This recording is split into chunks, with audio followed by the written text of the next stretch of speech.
Atas nama Bapa, Putra, dan Roh Kudus. Amin. Kejadian 9, ayatnya yang pertama hingga ayatnya yang ke-29. Perjanjian Allah dengan Nuh. Lalu Allah memberkati Nuh dan anak-anaknya, serta berfirman kepada mereka, "Beranak cuculah dan bertambah banyaklah, serta penuhilah bumi. Akan takut dan gentar kepadamu segala binatang di bumi dan segala burung di udara, segala yang bergerak di muka bumi, dan segala ikan di laut. Ke dalam tanganmu lah semuanya itu diserahkan. Segala yang bergerak, yang hidup, akan menjadi makananmu. Aku telah memberikan semuanya itu kepadamu, seperti juga tumbuh-tumbuhan hijau. Hanya daging yang masih ada nyawanya, yakni darahnya, janganlah kamu makan. Tetapi mengenai darah kamu, yakni nyawa kamu, aku akan menuntut balasnya. Dari segala binatang, aku akan menuntutnya. Dan dari setiap manusia, aku akan menuntut nyawa sesama manusia. Siapa yang menumpahkan darah manusia, darahnya akan ditumpahkan oleh manusia. Sebab Allah membuat manusia itu menurut gambarnya sendiri. Dan kamu beranak cuculah dan bertambah banyak, sehingga tak terbilang jumlahmu di atas bumi. Ya, bertambah banyaklah di atasnya.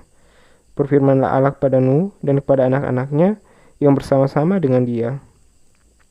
Sesungguhnya, aku mengadakan perjanjianku dengan kamu dan dengan keturunanmu, dan dengan segala makhluk hidup yang bersama-sama dengan kamu, burung-burung, ternak, dan binatang-binatang liar di bumi yang bersama-sama dengan kamu, segala yang keluar dari bahtera itu, segala binatang di bumi.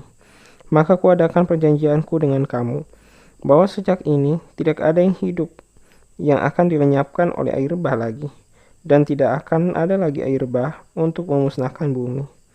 Dan Allah berfirman, inilah tanda perjanjian yang kuadakan antara aku dan kamu, serta segala makhluk yang hidup, yang bersama-sama dengan kamu, turun-temurun untuk selama-lamanya. Busurku kutaruh di awan, supaya itu menjadi tanda perjanjian antara aku dan bumi. Apabila kemudian kudatangkan awan di atas bumi, dan busur itu tampak di awan, maka aku akan mengikat perjanjianku yang telah ada antara aku dan kamu, serta segala makhluk yang hidup, segala yang bernyawa, sehingga segenap air tidak lagi menjadi air bah untuk memusnahkan segala yang hidup.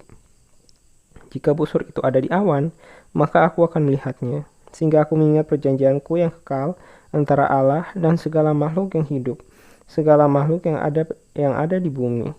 Berfirmanlah Allah kepada Nuh, inilah tanda perjanjian yang kuadakan antara aku dan segala makhluk yang ada di bumi. Nuh dan anak-anaknya. Anak-anak Nuh yang keluar dari bahtera ialah Sem, Ham, dan Yafet. Ham adalah bapa Kanaan. Yang tiga inilah anak-anak Nuh, dan dari mereka inilah tersebar penduduk seluruh bumi. Nuh menjadi petani, dialah yang mula-mula membuat kebun anggur. Setelah ia minum anggur, mabuklah ia, dan ia telanjang dalam kemahnya. Maka Ham, bapa Kanaan itu, melihat aurat ayahnya, lalu diceritakannya kepada kedua saudaranya di luar. Sesudah itu, Sem dan Yafet mengambil selai kain dan membentangkannya pada bahu mereka berdua, lalu mereka berjalan mundur. Mereka menutupi aurat ayahnya sambil berpaling muka, sehingga mereka tidak melihat aurat ayahnya.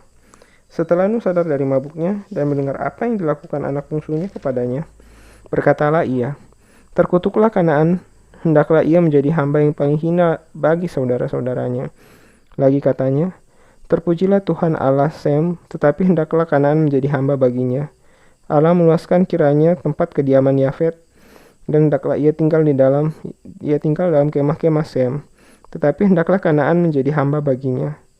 Nuh masih hidup 350 tahun sesudah air bah. Jadi Nuh mencapai umur 950 tahun, lalu ia mati. Syukur pada Allah.